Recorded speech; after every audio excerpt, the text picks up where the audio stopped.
Valley of flowers वो जगह है जहाँ एक दो नहीं 500 से भी ज्यादा फूलों की प्रजातियां हैं, जिसके ऊपर एक बुक भी लिखी गई है वैली ऑफ फ्लावर्स। तभी से पूरी दुनिया इसे वैली ऑफ फ्लावर्स के नाम से जानती है, जो अब वर्ल्ड हेरिटेज साइट भी है। यहाँ तक आने के लिए फर्स्ट डे हम लोग आए थे ऋषिकेश से गोविंद घाट तक, जो बद्रीनाथ से सिर्फ 25 किलोमीटर पहले है। देन सेकेंड डे हम लोग गोविंद घाट से 10 किलोमीटर ट्रैक करके घांघरिया बेस कैंप तक पहुँचे। घांघरिया बेस कैंप वही जगह है जहाँ से Hemkund and valley of flowers की ट्रैकिंग स्टार्ट होती है। So guys good morning. So अभी हम लोग हैं घांघरिया में एंड कोई जगह कितनी खूबसूरत हो सकती है। तो एक जगह के बारे में हम लोग ने बहुत कुछ सुना था एंड उसके ऊपर एक पूरी बुक लिखी गई है, तो हम लोग वो देखने जा रहे हैं कि वो सच में इतनी खूबसूरत है कि नहीं।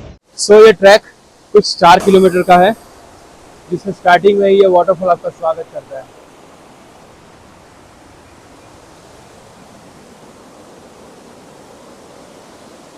जब आप हेमकुंड भी जाओगे तो भी ये बीच में आएगा एंड वैली ऑफ फ्लावर जाओगे तो भी ये बीच में आएगा।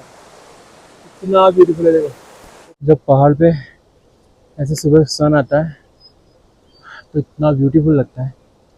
देखो सो यहाँ से 2 ट्रैक चेंज हो रहे हैं। ये जाता है हेमकुंड, ये जाता है वैली ऑफ फ्लावर। कल हम लोग हेमकुंड गए थे, सो आज जा रहे हैं हम लोग वैली ऑफ फ्लावर। 4 किलोमीटर धरोहर स्थल 4 किलोमीटर है। सब डिटेल भी लिखी हुई है कि कौन सी जगह पे कौन सा फूल है। इसे 2005 में विश्व धरोहर स्थल घोषित किया गया था। सो देख ये ट्रैक है, यहाँ पे ब्रह्म कमल भी है। देखो यहाँ पे कितने अलग अलग टाइप के फ्लावर्स हैं। अभी हमें कौन से देखने को मिलेंगे पता नहीं। हमें यहाँ आके 3 बड़े बड़े झटके लगे, हमारा दिल टूट गया। सबसे पहला तो हमारा ड्रोन ले लिया, जो हमने सोचा था कि यहाँ पे इतने मस्त व्यूज़ आएंगे वो हम ड्रोन से कैप्चर करेंगे, पर वो पहले ले जिसके लिए हम थोड़े मेंटली प्रिपेयर थे कि वो तो शायद ले ही लेंगे। दूसरा हमारा कैंपिंग का सारा सामान ले लिया। हमने सोचा था टेंट लगाएंगे, मैगी वैगी बनाएंगे, ये लोकेशन में टेंट लगा के मैगी बना के खाने का बहुत ही मज़ा आएगा, पर वो भी टूट गया। हाँ कुछ खाना नहीं लेके आए हम लोग एंड यहाँ पे कुछ रास्ते में मिलता भी नहीं है। सो जब भी आप आते हो तो अपने खाने का सामान लेके आओ, क्योंकि यहाँ पे कुछ खाना बनाना एंड टेंट वेंट लगाना अलाउड नहीं है। एंड तीसरा मेरे से माइक की पिन टूट गई, सो अभी वॉइस मेरा थोड़ा कम आएगा। तो जैसे मैंने बताया था, जिसने बुक लिखी थी फ्रैंक एंड स्मिथ, ये उसकी फ़ोटो है जिसने यहाँ की बुक लिखी थी। उसके बाद ये जगह बहुत ज़्यादा फेमस हुई एंड अभी 1-2 साल में तो कुछ ज़्यादा ही वायरल हो रही है। हम लोग इस ब्यूटीफुल ट्रैक पे चल ही रहे थे, एक रास्ता बहुत अच्छा है। ऐसे में अचानक हमें एक बोर्ड दिखता है। क्या लिखा है उसके ऊपर? भालू प्रभावित क्षेत्र। इसलिए यहाँ पे रात को कैंपिंग नहीं करनी है, इसलिए अभी तो हम 2 ही चल रहे हैं। और अभी हम 2-3 लोग गए, पीछे भी 1-2 ग्रुप है वो आगे चले गए, अभी हम दोनों अकेले ही है।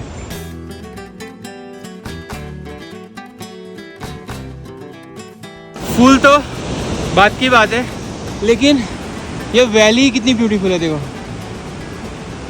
तो अभी हम लोग ट्रैक करके वो ब्रिज के ऊपर से जाएंगे। हो क्या आवाज है पानी की। तो डरावना भी लग रहा है, इतने बड़े बड़े पहाड़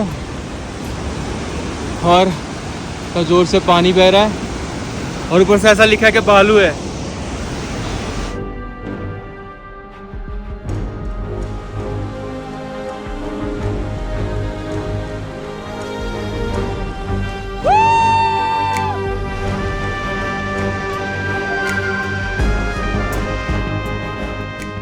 कल हम ग्लूकोज ही भूल गए थे, आज लेके आए। आज हम लोग रिस्क नहीं लेना चाहते। यहाँ का भी ट्रैक थोड़ा हार्ड तो है ही, या फिर पता नहीं हमें ही सब हार्ड लगता है। तो पता नहीं हर खूबसूरत जगह पे जाने के रास्ते ऐसे ही क्यों होता है। ईजी होते, गाड़ी लेके तुरंत उतर जाते। सब बैठ के ही चल रहे हैं, सबको ही हार्ड नहीं। खड़े होके चल रहे बैठ रहे हैं बार बार ऐसा।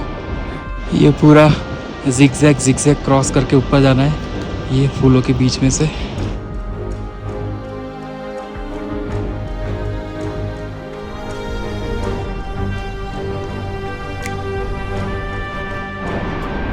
मौसम बिगड़ने वाला है, देखो कैसे बादल आ रहे हैं,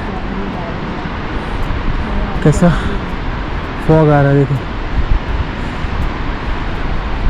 ये तो भी टाइम लैप्स भी नहीं, नॉर्मल में इतना स्पीड में आ रहा है। ये भी थोड़ी देर में यहाँ पे पूरा फॉग हो जाएगा। हाँ तो अच्छा है नहीं।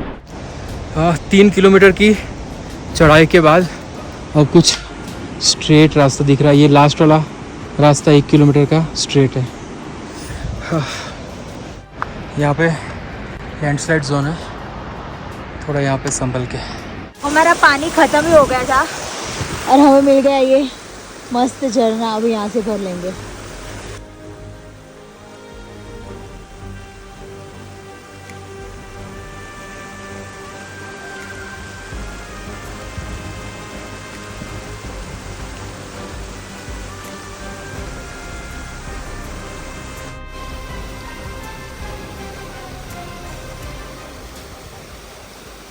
फूलों की घाटी वैली ऑफ फ्लावर्स में आपका स्वागत है।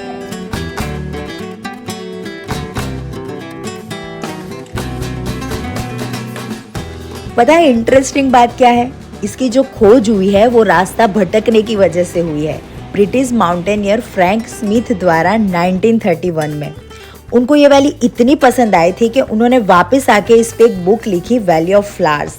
तब से पूरी दुनिया इसे वैली ऑफ फ्लावर्स के नाम से जानती है और ये वैली पूरे 8 किलोमीटर तक फैली है। ये पूरी वैली को एक्सप्लोर करने के लिए 3 से 4 घंटे भी कम पड़ जाएंगे। रास्ता इतना ब्यूटीफुल है, सब पतला पतला, पूरा जंगलों के बीच में। देखो फॉग आ रही है, सामने एक वाटरफॉल है, बाजू में नदी बह रही है एंड आजू बाजू सब फूल, नेचुरल ब्यूटी। हमें इतना अफसोस हो रहा है, काश हमें हमारा ड्रोन, चलो ड्रोन तो ना ही लाने दिया, टेंट लाने दिया होता या मैगी वगैरह सब लाने दिया होता।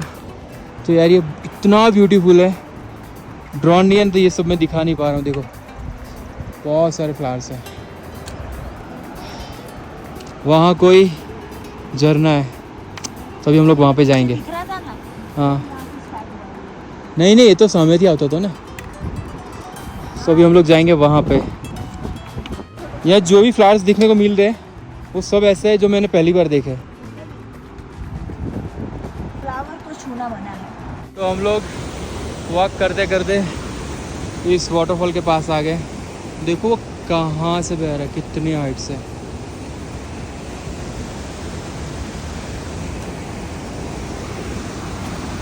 थक गई?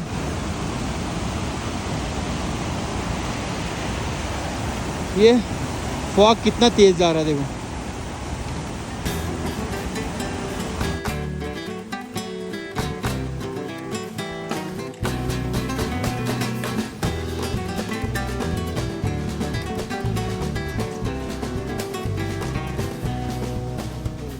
दूर दूर तक आप जहाँ पे भी देखोगे आपको फूल ही दिखेंगे। देखो कितने सारे हैं यहाँ पे यार। ये जब बड़े होते होंगे तब कितने ब्यूटीफुल लगते होंगे नहीं? एंड ये वहाँ पे बर्फ के पहाड़ है, देखो यहाँ पे ग्रीन माउंटेन, यहाँ पे बर्फ के पहाड़। ये वैली बहुत ब्यूटीफुल है यार। अच्छा फ्लावर्स, माउंटेन, बर्फ के पहाड़, वाटरफॉल, सब कुछ मिल जाता है इस जगह पे।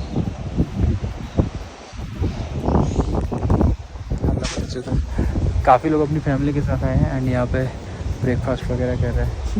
और हमने सोचा था कि हम तो मैगी बना के खा ही लेंगे ना ऊपर, तो फिर हम तो नाश्ता भी नहीं करके आए और ऐसे ही आ गए। पर हमें काफ़ी स्टेमिना है, हम वो ग्लूकोज पी के आए हैं। अभी हम लोग अच्छे से व्यू देखने के लिए एकदम हाइट पे आए हैं। ये पत्थर पे चढ़ के यहाँ से बहुत ब्यूटीफुल व्यू आ रहा है।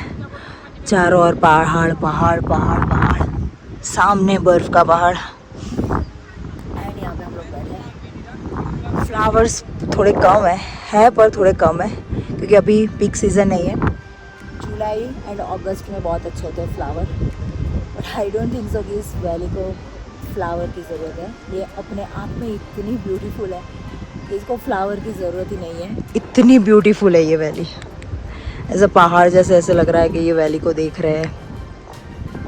बहुत ही ब्यूटीफुल है। मैं हम जब ट्रैक कर रहे थे ना तब हमें इतना मतलब हो रहा था कि कब आएगा कब आएगा कब आएगा, अब जाने का मन नहीं कर रहा है। और हमारे पास टाइम भी नहीं है, हमें कम से कम 2 घंटे में हमें नीचे पहुंच के 1 घंटे का कुछ ट्रैवल करके बद्रीनाथ भी पहुंचना है आज ही हम। एंड यहाँ पे सामने पूरा ओपन ग्राउंड है, अगर आप ग्रुप में आते हो तो वहाँ पे खेल सकते हो, बहुत मज़ा आती है अगर आप ग्रुप में आते हो। हम लोग कुछ खाना नहीं लेके आए क्योंकि हम लोग मैगी बनाने वाले हैं। और सब खाना लेके आए हैं, यहाँ पे खाना तो लेके ही आना है क्योंकि बहुत ही चढ़ना है। उसके बाद यहाँ पे आके लंच करना, फिर मस्त एंजॉय करना, फिर जाना। यहाँ आके चले जाओगे तो आपको मज़ा नहीं आएगा। आप यहाँ आके बैठोगे 1-2 घंटे तक आपका मन ही नहीं भरेगा। फैमिली या फ्रेंड के साथ आप बैठोगे तो। यहाँ से एक नदी भी बह रही है, पुष्पावती नदी, मस्त फ्लो में बह रही है, वहाँ पे भी आप टाइम स्पेंड कर सकते हो। रास्ते में ऐसी ऐसी जगह है जहाँ पे आपको 5-5 मिनट में रुकने का मन करेगा। मतलब ट्रैक भी इतना ब्यूटीफुल है, छोटे छोटे रास्ते में से बनाया है। सो यहाँ पे और एक चीज़ का ध्यान ज़रूर रखना, वो है टाइमिंग का। हो सके तो सुबह 7-8 बजे से पहले आ जाओ एंड 12-1 बजे से पहले निकल जाओ। यहाँ पे भालू की मतलब रिस्क भी है एंड बारिश भी कभी भी हो जाती है, वेदर कभी भी ख़राब हो जाता है, लैंडस्लाइड हो जाता है। सो ये देखो कैसा है, एकदम पत्थर वाला है, तो ऐसे कोई पत्थर तो ऐसे हिल भी रहा है, तो थोड़ा संभाल के भी चलना। एंड ये जितना ब्यूटीफुल है उसको खतरनाक होने में टाइम नहीं लगेगा। एंड ग्लूकोज लेके आना, ये ग्लूकोज है, ये ग्लूकोज है, उसको और मत समझना। समझना।